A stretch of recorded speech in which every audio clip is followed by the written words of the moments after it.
Hello everybody and welcome back to Grandma's Kitchen. If you're new to my channel, make sure to subscribe and hit the notification bell. You'll know when I upload anything else. And hit the like button, leave a comment on what you'd like to see, what you'd like me to make, whether it's sweet, savory, appetizers, desserts, baked goods, you name it, I can do it. Leave a comment. So today we're going to make donuts. Now these are not the kind that you have to rise. There's no yeast in these, they're cake donuts. Some donut recipes you have to put all the ingredients in yeast and let them rise, then you let it rise, you roll it out, then you make your donuts, cut them out, and then you have to let them rise again. No, these are just cake donuts. These are the easy kind. So to start off with, we're going to put our dry ingredients into this bowl right here. We need 3 cups of flour. There we go. Always, with donuts you always mix your wet and dry ingredients separately. Put them in, then you add them in together. Same with muffins. There's 1 cup. And we're going to maybe fill them too. I'll show you a really super easy way to make jelly donuts. 2 cups. The old way you would roll out the donuts, make them real big fluffy, then poke a hole in them and squirt the jelly into it. 3 cups. And this way I have, in this book, this is a different book I'm using, and it shows a really quick, easy way to do it. It's really awesome. Now we want 3/4 of a teaspoon of salt.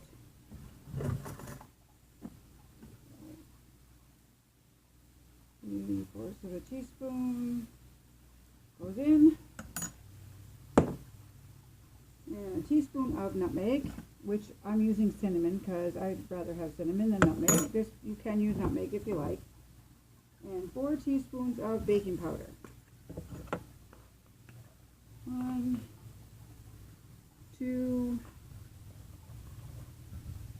3, and 4.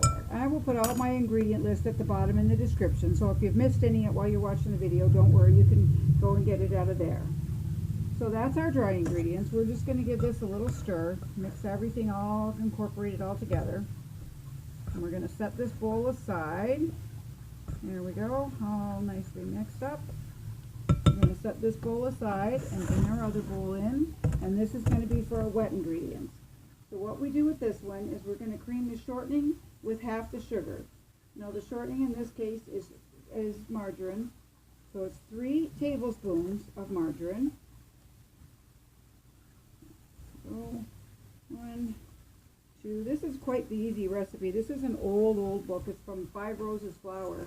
It's a very old book. It's for, you know, back in the day when things were simpler and when they didn't have a lot of ingredients to bake with. So that's what's nice about it. There's none of this fussing and fuming, and you just make the stuff. You don't have to, you know, there's not a lot of work to doing anything. Okay, so it's just to cream the sugar with the shortening with half the sugar. Now you need 2/3 cup of sugar. So I'm going to measure out my sugar. 1/3 and 2/3. So I'm going to measure it out. And just to show you something, I mentioned this before in my other videos. If you're measuring dried ingredients, you don't want the scoop. You don't want the little lip on it. This is for wet. This is for dry, the flat one. Now I measured 2/3, which is this is a 1/3 of a cup measuring cup. I measured it and I just put it into this one so I could have it. And you'll notice that it is just a little below. There's 2/3. Let me see. There's 2/3 right there, and the sugar level is down there. So you see the difference of using a wet measuring cup for dry and dry for wet. So I just put it in here just so we could take out half of it. So okay, so I'm going to put half of this into the butter, and we're going to mix it up real good. You can use a beater, but I'm just using my wooden spoon. You can incorporate it real quick. Just kind of chop up the butter and mix it. And if your butter's soft, like mine is, there, see how quick and easy? Nothing to it. And there it is, half the butter is already, and sugar is incorporated. And you can tell when it's all mixed in because you can feel and hear the grittiness of the sugar, and when it's nice and smooth like this, you don't get that grittiness. So then to that, we're going to put the eggs in, 1 egg. We're going to put that right in with the butter and mix it again. Come on, egg, get out of the carton there. There we go. In we go, and we're going to mix this. Mix that in. And now we're going to add the remaining sugar once the egg is all incorporated in. And there we go. Put in the rest of the sugar. There's a few steps to doing this, but they're not hard steps. You just follow along with the recipe. There, we got all that nice and creamy. Do you see how nice and creamy that is? That's just what you want. Nice and creamy egg and sugar and butter. Now we're going to combine the butter and the egg mixture with the flour alternately with milk. So this calls for 2/3 cup of milk.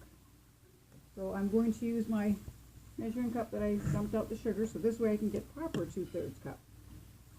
So here we go. Go to 2/3 cup of milk. And to that I'm going to add my vanilla. 1 teaspoon of vanilla I'm going to put in the milk. So you have your wet kind of all together. Okay. And I got the flour mixture out of these. Now we add the sifted dry ingredients alternately with milk to make a dough that is soft, not sticky. So what you want to do is take a little bit of the flour, maybe half of what you got, mix that into the egg and the butter and sugar, get it good and stirred. Again, you don't want to overmix it. You don't want dried out donuts. Same with the muffins. If you overmix it, they'll be dry. Okay, so we're going to put some of the milk and vanilla into there and give that a stir. This is like the hardest part, is just the alternating. You know, a little bit of this and a little bit of that.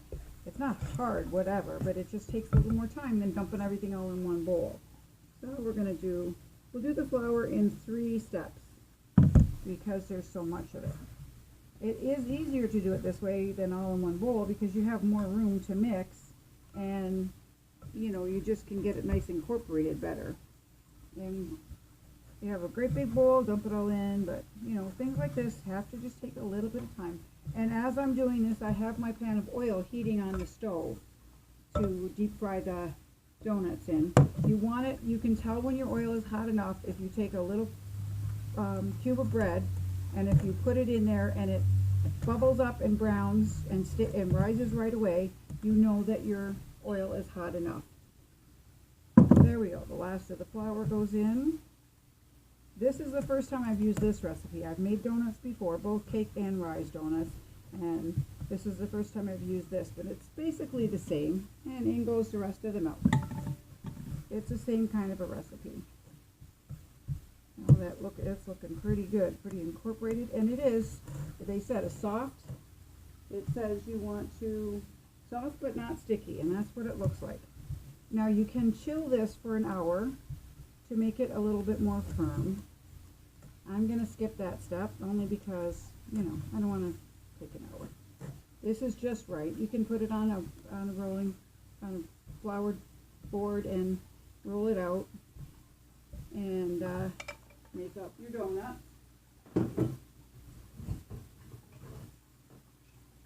Okay, so what you do is you sprinkle a little bit of flour right on your counter or a cutting board, whatever you've got. And I'm not going to take all the batter out at once. I'm just going to take just a little, half of it or so, just so it's easier to manage. You pat it down and you get all sides incorporated, get covered with flour, and it's very, very soft. This is really nice. Now for this recipe, it says if you want to make jelly donuts, you roll the donut mixture thinner than usual, cut with your cookie cutter, and then place small spoonfuls of jam in the center, and then put another top on it and pinch the edges. When I usually make jelly donuts, I make them big, and I have a cake decorating tip that goes all the way through, and you squirt the jelly into it. But this way, it's easier to do.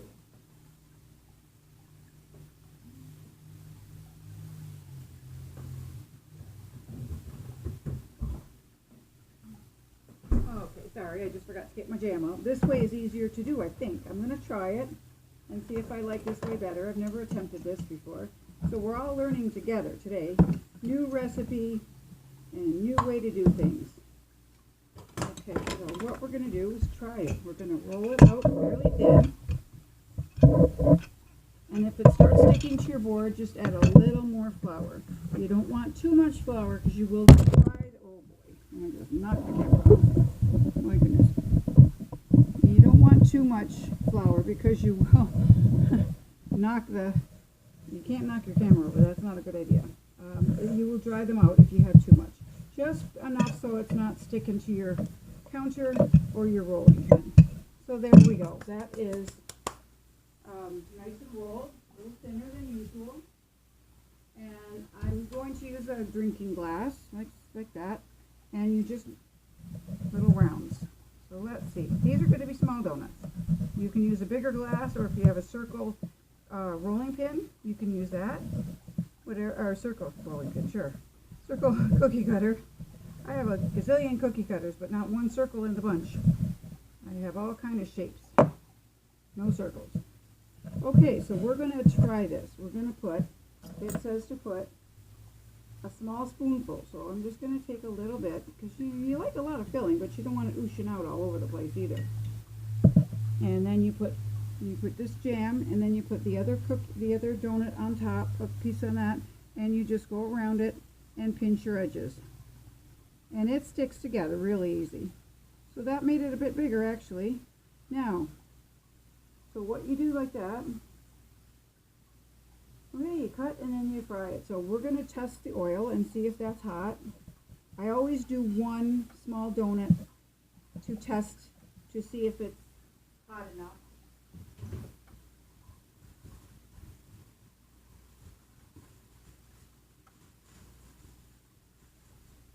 I usually put one in and just check. I'm going to use just a little cube of bread, just like this. I'm going to dop it in my oil, and it is actually perfect. The bread is bubbling.